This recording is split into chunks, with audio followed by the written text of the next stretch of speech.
Boa tarde a todos, agradecer ao pessoal da imprensa que está aqui presente. Nós estamos aqui com a Odilene Gonçalves, que é a diretora da Santa Casa, a Ana Carolina Cacheta, que é a nossa secretária de Saúde Municipal, e viemos falar, obviamente, sobre a saúde, trazer algumas informações que são super importantes para a população, até de caráter orientativo, algumas novidades para que a nossa saúde pública aqui no município tenha cada vez mais avanços. Nós sabemos de todas as dificuldades, são situações de 2, 3, 5 anos, questões já antigas que não são facilmente resolvidas, mas nós estamos enfrentando todos os desafios um a um, e é por isso que a Santa Casa começou a funcionar, é por isso que a gente fez todo esse trabalho em conjunto com a presidência da FEPAM, com a presidência da Santa Casa. É por isso que a gente tem trabalhado focado na situação da UPA também. E a saúde pública ela é toda interligada. Alguma melhoria que você consegue na UPA tem reflexo em outros setores. O que você consegue fazer de repente na Santa Casa desafoga a UPA. Então por isso hoje a gente vem falar aqui da situação de ortopedia e sutura que começa a funcionar brevemente na Santa Casa e deve mudar, né, o movimento, transferir cerca de 200 pacientes todos os dias lá para a Santa Casa. Isso vai representar mais conforto para quem vai para a Santa Casa, mais conforto para quem fica lá na UPA, na medida em que o movimento vai ser reduzido. É lógico que esse não é o único movimento que tem lá na UPA, tem várias outras questões, por isso a gente tem também a questão da reforma da UPA, que já está nos últimos levantamentos para começar essas intervenções lá. E nós também vamos falar aqui sobre a questão das cirurgias eletivas, que nós sabemos que tem muita gente em Patos de Minas aguardando uma cirurgia, assim como exames, que a gente tem zerado a fila de alguns exames já, temos ótimas notícias, zerando a fila dos procedimentos de catarata, de tomografia sem contraste, de vários outros exames que a secretária vai poder detalhar aqui para vocês. Mas as duas principais notícias, as cirurgias eletivas na Santa Casa e também a questão de ortopedia e sutura. Para falar disso com mais profundidade, a secretária e a diretora da Santa Casa. Bom, boa tarde a todos. Então, nós estamos aí com essa proposta nova de fluxo, né? Uma mudança a partir de sexta-feira, já, a sexta-feira dessa semana, do dia 19, o atendimento que é realizado de ortopedia e sutura na UPA, o atendimento municipal, ele vai ser realizado a partir de sexta na Santa Casa. Então, o paciente que teve um trauma, né, uma queda, torceu o pé jogando bola, ou cortou a mão com a faca em casa, essas coisas que já vão para a UPA com rotina, vão a partir de sexta-feira direto para a Santa Casa. Não tem que ir para a UPA primeiro, para depois ser direcionado para a Santa Casa. A porta de entrada, o pronto atendimento da Santa Casa, já vai atender direto esses pacientes. Então, o trauma, né, que a gente fala, essas quedas e a sutura municipal de média complexidade, que era atendido na UPA, vai para a Santa Casa. Isso é um reflexo aí, igual o Falcão falou, de mais ou menos 150 a 200 atendimentos por dia na UPA, na porta. Então, acumula lá atendimentos clínicos, atendimentos de ortopedia, a sutura, que acaba demorando, as urgências. Qual que é o intuito disso? Dividir o fluxo. Então, esses 150, 200 pacientes vão para a Santa Casa e os demais continuam na UPA. A gente consegue dar mais conforto, qualidade e acelerar o atendimento de ambos. Então, na UPA, só atendimento clínico e na Santa Casa, os traumas. Com isso, hoje, nós temos vários pacientes internados na UPA aguardando a cirurgia ortopédica em cadeira, em poltrona, totalmente desconfortável, com uma fratura, e ele vai ser melhor acomodado em uma cama de hospital dentro da Santa Casa. Lembrando que as cirurgias, elas são realizadas dentro do hospital regional, isso nós não temos como mudar. Então, como nós não conseguimos mudar esse fluxo de imediato, nós vamos dividir para melhorar o conforto do paciente em ambas as partes. E com isso, com o paciente lá em uma ala ortopédica dentro da Santa Casa, a gente consegue trabalhar juntamente ao hospital regional para acelerar a cirurgia do paciente, onde ele vai fazer meio que o pré-operatório já dentro da Santa Casa. Então não vai para a Santa Casa para operar na Santa Casa, isso tem que ficar muito claro. Nós vamos mudar para conforto do paciente, porque a habilitação de alta complexidade em traumatologia e a competência dessas cirurgias são do Hospital Regional. Que é do Estado. Que é do Estado, não é do município. Então, o que já puder resolver na Santa Casa, que é aquela fratura simples, o gesso, a tala, será todo solucionado e resolvido lá. A Odilene vai explicar o corpo clínico e tudo, como é que vai ser essas demandas. Então, o SAMU, que antes levava para a UPA, o paciente que torceu e que cortou, que antes ia diretamente para a UPA, a partir de sexta, ele já vai para a Santa Casa. Então, nós vamos ter esse ganho aí. E outro detalhe, como nós vamos ter a menos na escala, né? Porque a ortopedia, o médico ortopedista e o cirurgião que ficava na UPA e que vão ser atendidos pela Santa Casa, nós vamos, no lugar deles, acrescentar um clínico a mais no plantão da UPA, um durante o dia, um durante a noite, para aumentar a quantidade de médicos disponível e acelerar o atendimento dos pacientes que lá estão. Então é toda uma mudança aí, que vai ter reflexos diretos dentro da UPA e dentro da saúde como um todo, para a gente conseguir melhorar devagarinho aí a nossa situação de saúde.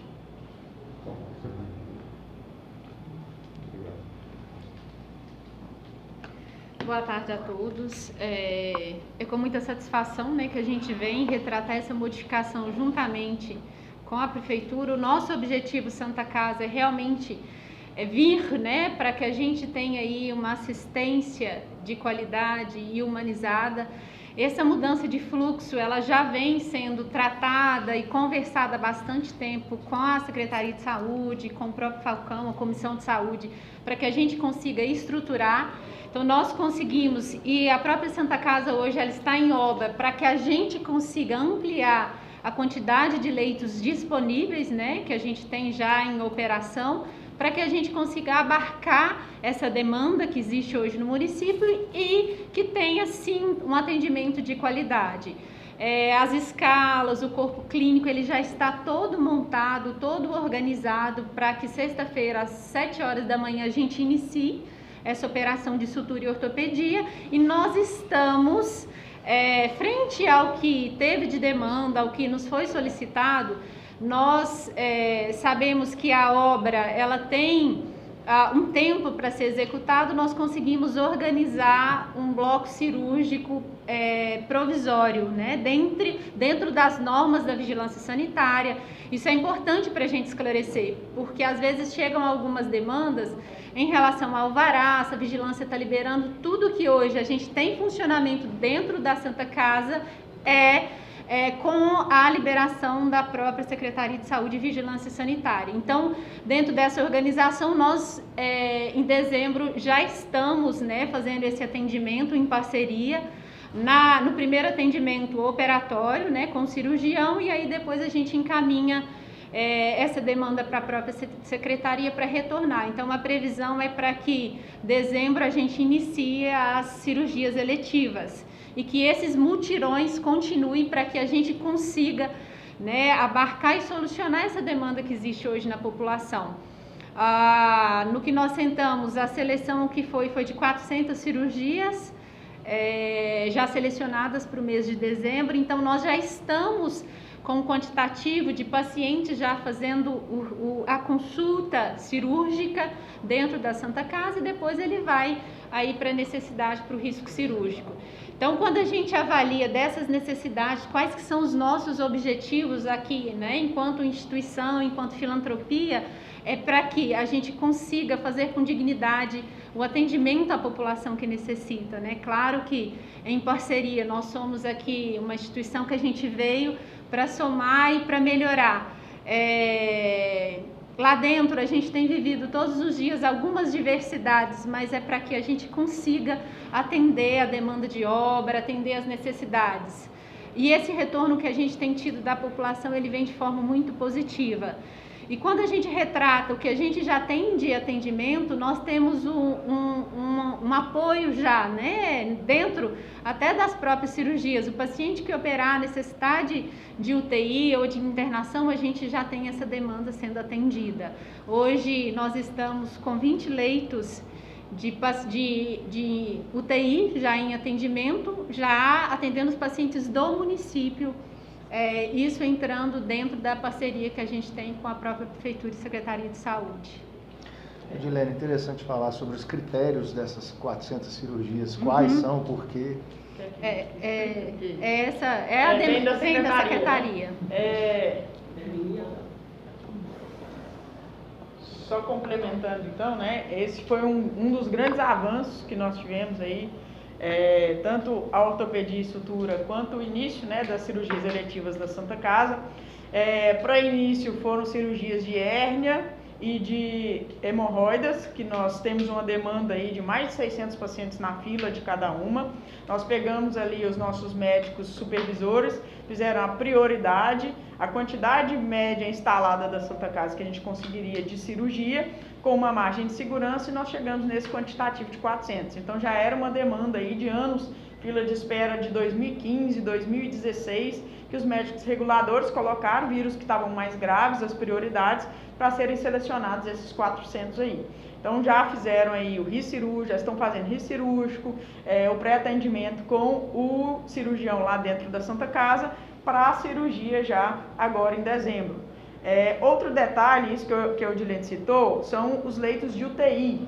Nós ainda não temos habilitação pela federal, né, pela União, mas já estão sendo utilizados e sendo atendidos pacientes do município de Patos nesses leitos de UTI, custeados pelo próprio município.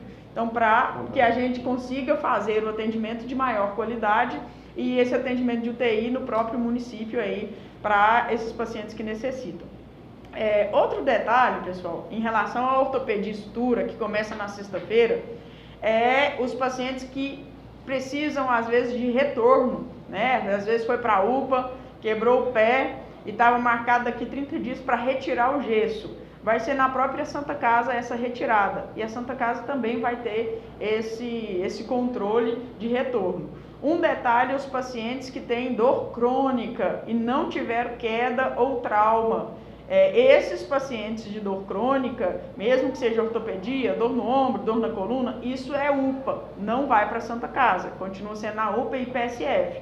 Frisando que a Santa Casa vai ao atendimento de trauma e sutura, que é a ortopedia e sutura que a gente chama, de média complexidade do município de Patos. Então é aquela pessoa que caiu, que machucou, que fraturou, até 72 horas. Um exemplo, estou jogando bola na sexta-feira, virei o pé, achei que não era nada, no domingo está inchado, está doendo e tudo, e isso na Santa Casa, porque teve o trauma da torção do pé na sexta-feira. Não tive nada, só estou com dor na coluna ou dor no ombro, tem uma semana, e isso, UPA.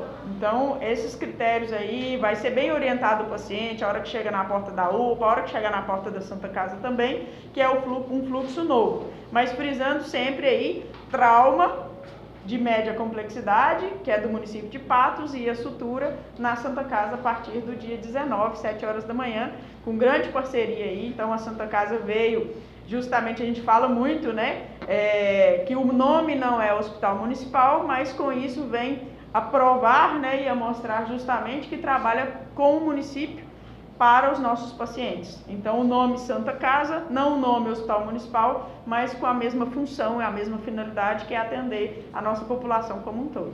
E algo importante de retratar, quando há tantas cobranças em relação ao próprio município, decorrente ao Hospital Municipal, que a Santa Casa, sendo uma filantropia, nós trabalhamos com outras parcerias, outros recursos, até da própria população. Então a gente está fazendo alguns eventos, algumas participações. E isso é importante, porque nós sabemos que frente ao custo, frente a toda a demanda para o município sozinho, é possível, Falcão? Não, é impossível, e tem um detalhe que eu gosto de ressaltar, que a Santa Casa ela já está aberta, ela já está funcionando.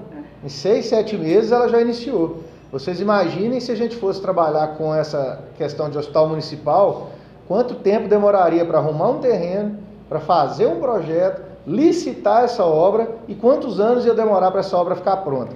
Será que as pessoas que estão esperando, como a Ana Carolina disse, há 2, 3, 4 anos, podem esperar mais por uma cirurgia? Então, é uma situação muito prática para mim, né? Eu acho que é um hospital que está atendendo a população pelo SUS da mesma maneira rapidamente, né, já foi estruturado, e é uma situação, inclusive, menos burocrática do que seria um hospital municipal, que a gente teria que fazer concurso para muita gente. Isso é uma coisa que não é ruim, mas demora, é uma coisa burocrática, que gasta muito recurso, fica um custo muito mais alto, e a gente precisa colocar o cidadão no centro da questão. Ele é que precisa ser bem atendido. A gente não tem que ver o que é melhor para mim ou para outra pessoa, o que é melhor para o interesse público, para o cidadão de Patos de Minas.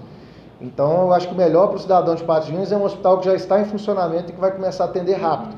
Dentro da Santa Casa, quem entra lá, é irreconhecível o prédio. Ele está todo abrindo, quebrando parede lá dentro, fazendo centro cirúrgico, fazendo mais leitos.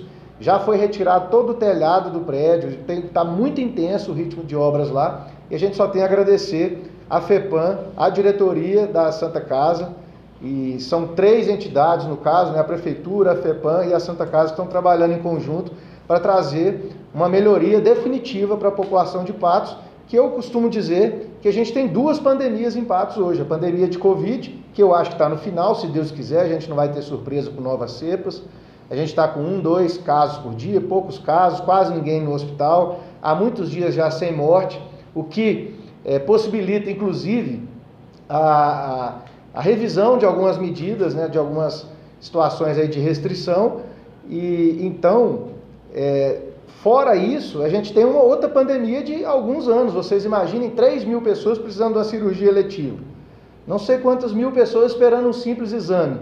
Isso tudo mata, infelizmente, agrava o quadro do paciente, que fica esperando, muitas vezes na UPA, numa situação que não é adequada. Isso dói na gente todos os dias, nós não queremos essa realidade, por isso que a gente está trazendo a situação da Santa Casa em conjunto com o trabalho deles, por isso que a gente vai reformar a UPA e a gente vai ter uma saúde mais digna, o mais brevemente possível. Não é rápido, não é fácil, não é milagroso, mas que vai melhorar, vai. Eu queria ressaltar só um detalhe, que é em relação ao fluxo que a Ana Carolina disse. Esse fluxo ele precisa ser, né, observado pela população na procura, porque às vezes vai chegar até nós, né, até a Santa Casa, uma demanda que não é do nosso atendimento, que às vezes a gente vai precisar encaminhar esse paciente para a UPA.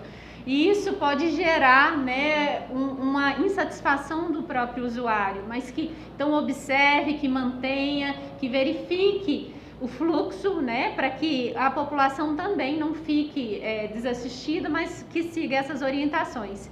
E outro detalhe é que, como a gente fez já para dezembro agora essa organização das cirurgias, nós já estamos preparando para que no ano que vem, em janeiro, a gente consiga, né, seguir e manter os mutirões de cirurgias. Vocês acham que essas 3.000 cirurgias, quanto tempo vocês acham que vão colocar elas num ritmo bom, vamos dizer assim? Bom, depende de qual cirurgia, né? Dentre as cirurgias que a gente tem, nós temos mais de 3.000 e dentre elas tem de média complexidade e de alta complexidade.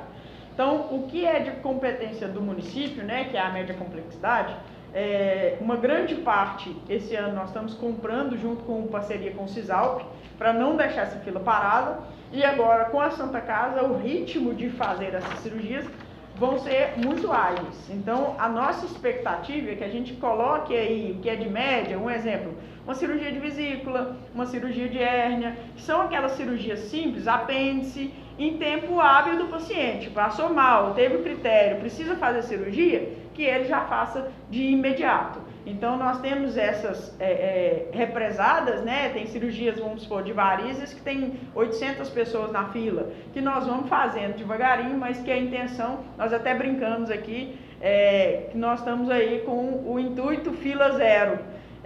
E se Deus quiser, com essa parceria com a Santa Casa, o ano que vem a gente consegue chegar na média complexidade nesse patamar, em que o paciente precisou de um exame, ele vai ter o exame na semana. Precisou da cirurgia, ele vai ter a cirurgia no tempo hábil, o que for de média complexidade, e a Santa Casa vem junto nessa parceria com esse intuito conosco. Pediatria, tanto ortopédica quanto coisa na UPA ou não? Vai para a Santa Casa ortopédica e na... Clínico, independente de idade. Clínico na UPA e trauma na Santa Casa. Criança, às vezes cai muito, desloca braço ou quebra braço, Santa Casa. o critério aí de atendimento entre clínico, pediatra ou ortopédico pediatra ou sutura, que às vezes cai e corta a testa, que vai para a Santa Casa, o critério de atendimento é mais ou menos o mesmo. Ele não foge muito de um adulto. E criança tem muito, né? A gente vê muito criança que cai e corta a testa, corta a sobrancelha, e isso tudo na Santa Casa direto, porta aberta. E na UPA só clínico, passou mal, vomitou, tá com febre, UPA, cortou ou caiu e tem o trauma na Santa Casa. Os casos de acidente, Ana, que não há fratura exposta, né, que ia para a UPA, então nesses casos eles vão ser encaminhados para a Santa Casa. Isso, justamente. E aí foi bom você ter falado na questão da fratura exposta, porque os de alta complexidade, a gente tem dentro do SAMU já o protocolo do trauma, o que é SAMU, que ia para a UPA e agora vai para a Santa Casa, e o que é regional. Então, fratura exposta, teve lesão de cabeça, bateu a cabeça, a gente pode ter uma suspeita aí de um AVC hemorrágico ou politrauma grave, que é aqueles acidentes, e isso vai continuar tudo indo para o regional. Não muda a porta de entrada, muda o fluxo, só que o que era para a UPA, hoje vai para a Santa Casa. E em questão do corpo clínico, né, tanto a UPA quanto a Santa Casa, né, elas estão preparadas para essa mudança de fluxo? A UPA já, então é aquele ponto que eu salientei, que com essa redução, né, do ortopedista e o cirurgião na escala, nós vamos conseguir colocar mais um clínico para melhorar o atendimento, e a Santa Casa já está com todo o corpo clínico especializado, pronto para atender, com o ortopedista, com os médicos para fazer a questão da sutura, a partir de sexta-feira, às 7 horas da manhã. Eu vou aproveitar um momento aqui, pessoal, que a assessoria trouxe aqui um decreto, que a gente já tinha falado antes, né, tinha comprometido a fazer isso nessa semana, sobre a flexibilização do uso de máscara em espaços abertos, ao ar livre. Isso se dá por razões muito, muito objetivas. Eu sei que é um assunto polêmico, eu sei que tem pessoas que às vezes não vão concordar, mas a gente precisa pautar as nossas ações em dados. E os dados no momento são os seguintes: a ocupação de leitos clínicos e UTI está abaixo de 10% em Patos. Na verdade, a gente só tem 2 pacientes de Patos hoje internados, em leitos clínicos, inclusive, sem agravamento. A média diária de casos está baixíssima. Vocês sabem que a gente tem tido 2 casos, de repente 5, mas aí depois recua de novo. Isso há meses, com os bares e restaurantes lotados, com as festas acontecendo, já há meses, e os casos estão caindo. A situação está super controlada. E considerando também que praticamente 90% da nossa população acima de 12 anos de idade está com o esquema vacinal completo, eu acho que não faz sentido continuar obrigando as pessoas a usar máscara em espaço aberto, que era uma situação já de antes, mesmo quando tinha muitos casos, já não tinha muito proliferação ao ar livre, não existe estudo que sustente isso, mas era uma medida necessária porque os casos estavam em alta, o que agora não é a realidade. Então, eu quero ressaltar a importância do uso de máscaras, a obrigatoriedade ainda para os espaços fechados, continua da mesma maneira, mas para os espaços abertos não existe mais essa obrigatoriedade a partir do dia de hoje. Estou fazendo a assinatura aqui agora do decreto e deixar muito claro para a população que essa é uma medida de consciência. Eu sei que isso aqui é só um decreto. Tem pessoas que falam, mas isso é só um decreto, isso é só um papel. Ninguém obedece. Não, tem gente obedecendo. Acho que a gente tem que pautar as coisas pelo que é correto, pelas normativas, pelo que o poder público traz de situação para a proteção da população. Por outro lado, eu prezo muito pela liberdade do indivíduo. Eu acho que obrigar as pessoas a usarem máscara, isso se faz necessário como uma medida drástica mesmo, em um momento em que não tem outra maneira. Mas como tem agora condição de fazer essa mudança, eu acho que a gente dá liberdade para as pessoas que estão fazendo uma caminhada, às vezes com a esposa, com os filhos. Para que usar a máscara ao ar livre nessas condições, com os números que a gente tem hoje? Ressalto que não sou ninguém para determinar o fim de pandemia, não sei o que vai acontecer neste momento, porém, é muito tranquila a situação. Eu acho que a gente tem que viver a realidade, o momento, os números atuais. Se vai acontecer alguma coisa no futuro, não sei, não acredito, espero que não, se Deus quiser não, mas no momento é isso. Então a gente está fazendo aqui a assinatura do decreto e espero que daqui para frente a gente tenha só notícias boas em relação a isso e que a pandemia fique no passado. Eu ia até perguntar, porque Brasília foi o primeiro lugar que já fez esse decreto. Ou não pesquisaram algum número sobre lá? Olha, não, a diferença... gente... Não houve diferença lá também, não, né? A gente vê a situação do Rio de Janeiro, de Brasília, de Ipatinga, acho que já fez algo semelhante, mas a gente precisa pautar as nossas decisões aqui nos nossos números locais, né? E eu acho que o número é extremamente... Brasília foi como foi? Um número bastante favorável. Eu ressalto quase 90% da população acima de 12 anos. A gente tem uma incidência de Covid muito baixa nas crianças e até nos adolescentes. A vacinação ela vai se dando na medida em que a Anvisa aprova. Até aproveito aqui para esclarecer isso, né? Porque eu tenho recebido nas minhas redes alguns ataques de algumas pessoas. Ah, que absurdo vacinar adolescente, que absurdo. Não, é um absurdo que está acontecendo no mundo inteiro, que foi aprovado pelo governo federal, através do Ministério da Saúde e da Anvisa. Eu sou meramente um prefeito de Patos que recebe as vacinas e disponibiliza para a população. Se tem alguém que não quer vacinar, é um direito da pessoa, né? Mas a vacinação ela sempre ocorreu em relação às mais variadas doenças e a gente precisa confiar nos órgãos especializados. A Anvisa existe para isso, é uma das agências mais criteriosas do mundo, conhecida por isso, aprovou, recomenda a vacinação. Então, é uma situação que a gente tem que deixar claro que a vacinação é de competência do governo federal, é uma matéria de competência do governo federal. A gente confia no governo federal, ele liberou as vacinas, está distribuindo as vacinas, inclusive. Então, o que a gente está fazendo aqui é disponibilizando as vacinas para as pessoas.